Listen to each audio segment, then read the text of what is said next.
Amigos, ¿cuántas veces nos hemos parado a pensar, Dios mío, qué hago con mi pareja, o qué hago con mi hijo, o qué hago con mi madre o con mi padre, que ronca de esa manera, o nosotros mismos, que nosotros mismos decimos que no nos oímos, pero podemos roncar? Entonces, los ronquidos, ese tema que realmente está molesto, que cuando una viene a coger el sueño ya muchas veces es de madrugada, pero es por agotamiento.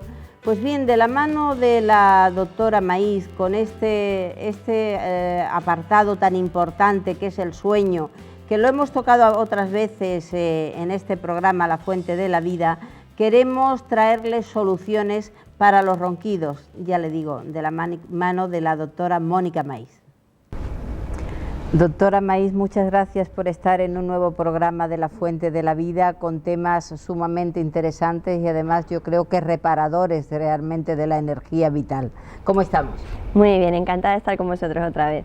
Y además usted tan guapa como siempre, qué maravilla, así da gusto. Hay algún tema que vamos a tocar hoy que yo creo que va a ser de sumo interés de nuestros telespectadores, porque, bueno, usted será quien me diga si es usual, si son muchas las personas, pero cuando una persona ronca, ¿por qué se ronca?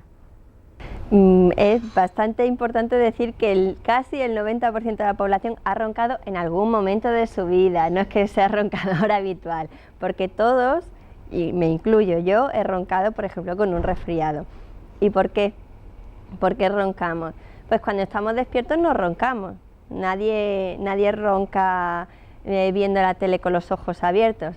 Aunque siempre si tenemos a alguien al lado después de comer y de repente hace ese ronquidito, ese ruidito, decimos, ya estás roncando. Y la persona que acaba de hacer ese ruido dice, ¿qué va? Si estaba despierta. ¿De verdad que siempre nos ha pasado alguna vez? Es cierto. Ese pequeño ronquido. Eso se ha producido porque cuando nos dormimos el cuerpo se nos relaja un poquito. O sea que cuando estamos despiertos el cuerpo está bien tenso. Y yo ahora tengo los brazos bien apoyados, todos mis músculos están funcionando, pues en la garganta, que es una tubería que va desde la nariz hasta cerca de la laringe, eso está formado por muchos músculos y esos músculos al estar tensos se hacen bien abierto, entonces el aire al pasar por ese sitio no le cuesta ningún trabajo, no hace ruido. Cuando nos dormimos o cuando empezamos a relajarnos, esa zona de la garganta se relaja igual que el resto del cuerpo y eso significa que se estrecha.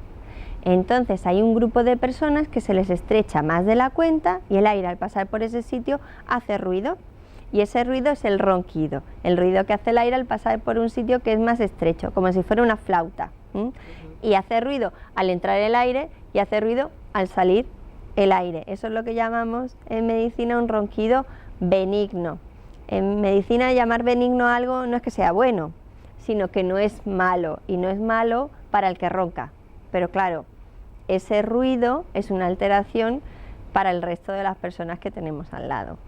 Y depende un poco de la persona que duerma con nosotros, si nosotros somos roncadores, ya dejará de ser tan benigno y empezará a ser algo patológico. Claro, porque yo he oído en muchos casos decir, yo no ronco, y decirle a la pareja, tú sí roncas. Entonces, ¿qué pasa? ¿Que el que ronca no se da cuenta?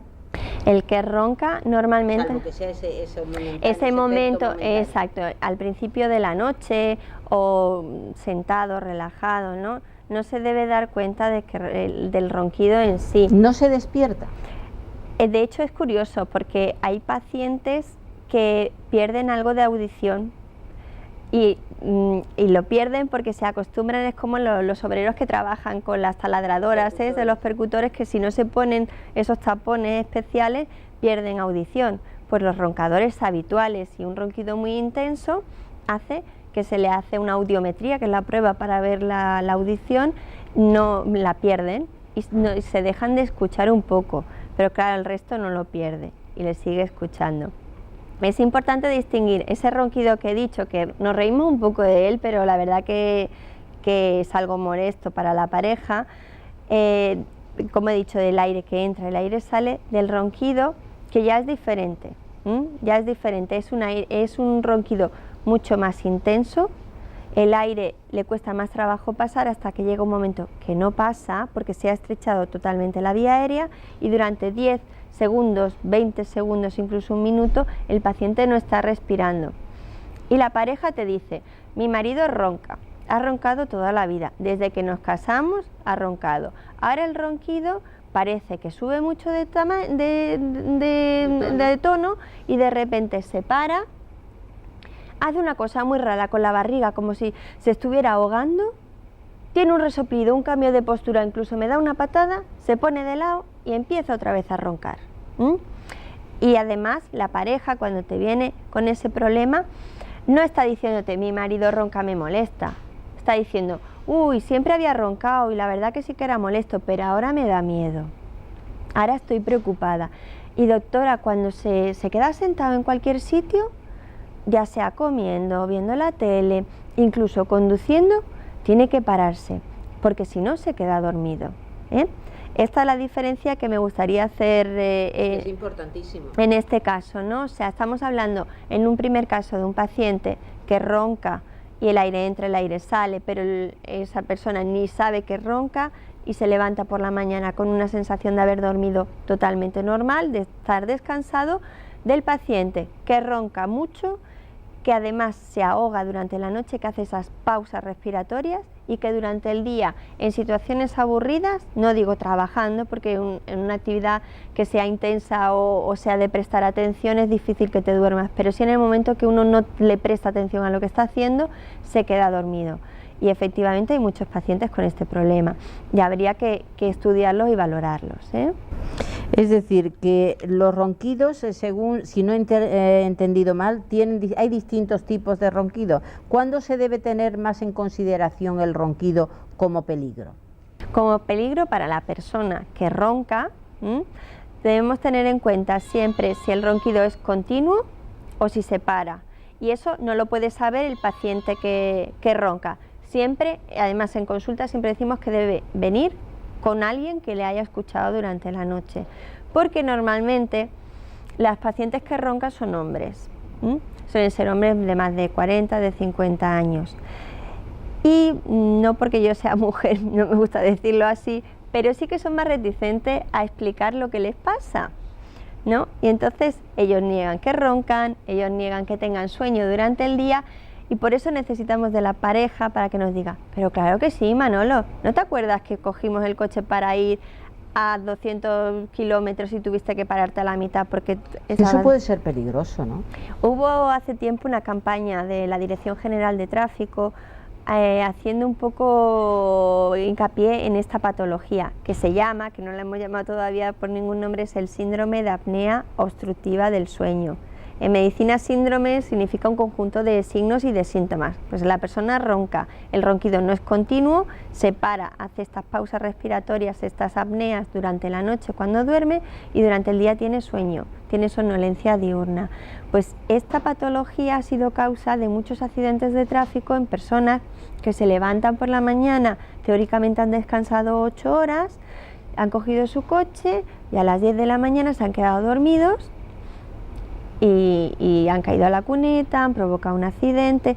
No hace falta, o sea, claro, es normal que una persona se quede dormido por la noche conduciendo, pero durante el día, después de haber teóricamente descansado, no es normal. Y entonces se fue investigando y se vio que muchas de estas personas tenían esta patología. Sí es importante decir que el ronquido suele aparecer en personas con más peso. Entonces, el bajar de peso también nos ayudaría en un momento determinado a reducir los síntomas. Ha dicho algo que es una evidencia, que es que tiene que ser la persona que convive con la otra que ronca, pero es que incluso puede restar calidad de vida a la persona que convive con la que ronca. Porque claro, si la que ronca sigue durmiendo, aunque duerma mal, pero la otra le impide dormir, la verdad es que su calidad de vida empieza a empeorar. Empeora la de los dos, porque al principio el roncador molesta, pero ya después la pareja le ha ido molestando, pero incluso te dicen, me he ido acostumbrando. Pero en el momento en el que empieza a hacer esas pausas respiratorias, pierden el sueño por estar vigilando, porque dice, en una de estas paradas respiratorias se me muere. Y vienen arrastrando que duerme con miedo. Claro, porque dice, es que, doctora, es que es impresionante, y es verdad que hay pacientes que están un minuto sin respirar, acostados boca arriba, que eso no lo hace nadie. En condiciones normales, así despierto, uno intenta tumbarse boca arriba, taparse la boca y la nariz y no se puede hacer. Entonces sí es importante poder diagnosticar esta patología, porque lo bueno que tiene es que tiene tratamiento. Entonces es una pena que haya pacientes que estén restando calidad de vida, porque luego eso trae consecuencias de tensión alta, de problemas de corazón, de problemas cerebrales, porque falta oxígeno en sangre durante la noche. Tiene muchas consecuencias y hacen que la calidad de la vida de ese roncador con apneas sea mala y además dure menos, tenga menor expectativa de vida. Y eso es importante, y saber que eso se puede diagnosticar y se puede tratar. Precisamente la pregunta casi está al hilo de lo que ha dicho, me la ha puesto bordada. ¿Cómo se diagnostica y cómo se trata el ronquido? Pues como siempre, una buena historia clínica, eso yo creo que al final me repetiré muchas veces. Es importante eso, venir con la pareja y hacer una orientación diagnóstica que se llama, ¿no? Cada uno intenta ver si eso es un grado severo, si no es severo, y después hay algo que tenemos que ver, que es lo que hace esa persona durante la noche. Perdón. Si ronca, si hace esas apneas, cuánto duran y si eso altera la calidad del sueño del paciente, y si su oxígeno en sangre y su corazón se resienten a consecuencia de las apneas. ¿Y cómo lo hacemos? Pues tenemos en Incosol, por ejemplo, utilizamos una habitación de la parte del hotel que la tenemos acondicionada. El paciente viene a las 10:30 de la noche con su pijama, hace su vida normal, lo único que va a dormir en nuestras instalaciones, que son fantásticas, o sea que viene muy contento. Eso es cierto. Viene muy contento el paciente siempre. La verdad que nunca nos han dicho que no a venir a hacerse la prueba porque sea incómodo. Entonces allí empezamos a colocar una serie de micrófonos que se llaman electrodos, que nos recogen por una parte el ronquido, el número de apneas que hace, y mediante un electroencefalograma, que son unos cables que se colocan en la cabeza, que se hace cualquier otra persona por otro tipo de cosas, podemos saber en qué fase del sueño está el paciente. Todo eso se conecta, esos cables, a una caja, que se llama una caja de entrada, que da a la habitación de al lado. En la habitación de al lado tenemos un técnico de polisomnografía que estará toda la noche despierto para poder vigilar que todo eso llegue bien, esa información a un aparato, es un ordenador en el cual nos va diciendo si la persona está despierta, si está dormida, si hace esas apneas y cuántas hace y si se altera el oxígeno en sangre. Podrá entrar en la habitación a cambiar algún cable o simplemente pues ver que todo funciona bien o si necesita algo el paciente.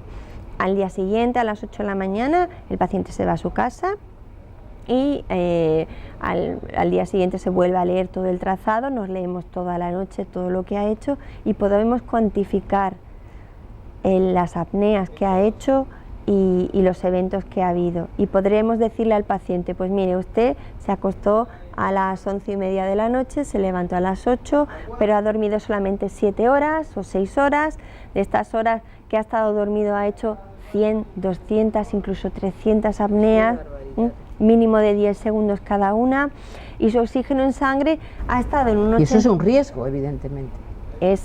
Hay personas, de hecho hoy he dado un resultado a un paciente que hacía 54 apneas por hora, una casi por minuto. Y me decía la mujer, sí, pero si es que él hace una apnea, coge aire y vuelve a hacer otra, y efectivamente es eso. Claro que es muy peligroso, muy peligroso.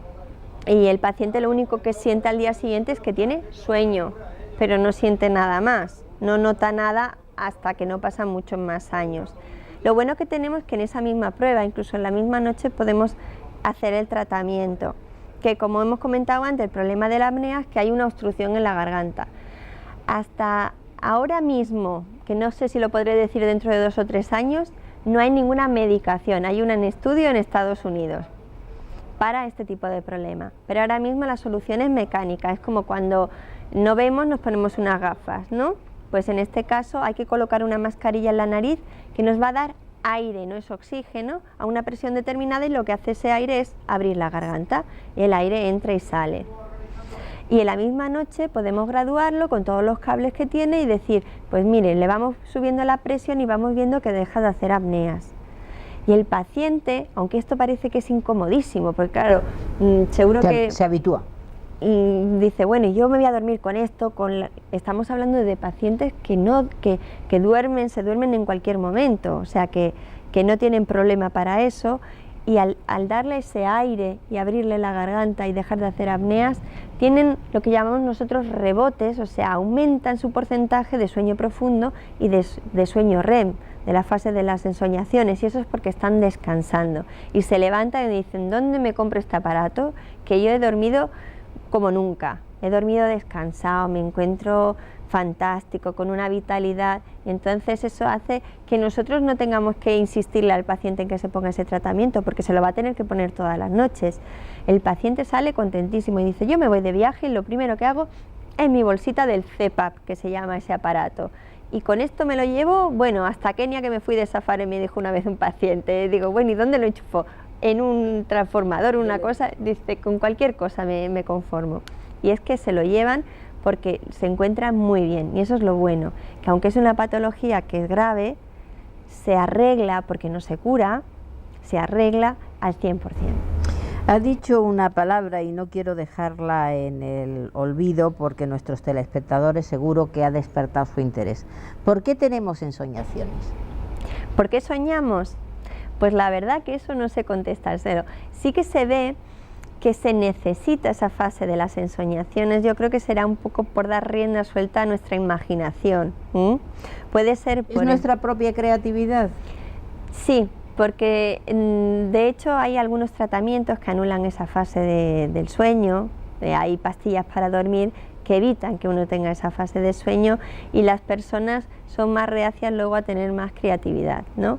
Pero realmente, como hemos dicho muchas veces, el sueño es un gran desconocido. No sabemos por qué dormimos y no sabemos por qué existen esas fases. Se sigue investigando, pero es que se ha estudiado, bueno, ya puedo decir que desde el siglo pasado, porque se empezó a estudiar el sueño en el 1900, pero 1920, entonces no sabemos casi nada del sueño, pero seguramente lo sabremos dentro de poco. Por supuesto que sí, además, ¿cuántas veces te pedimos también que la vida sea un sueño? Exactamente, ya lo decía Calderón de la Barca. Y no una pesadilla. No una pesadilla, efectivamente, como usted, doctora Maíz, nos hace los programas, que son verdaderamente pues de ensueño, pero de sueño bueno. Muchas gracias y esperamos contar con su presencia en los próximos programas. Muchas gracias a vosotros.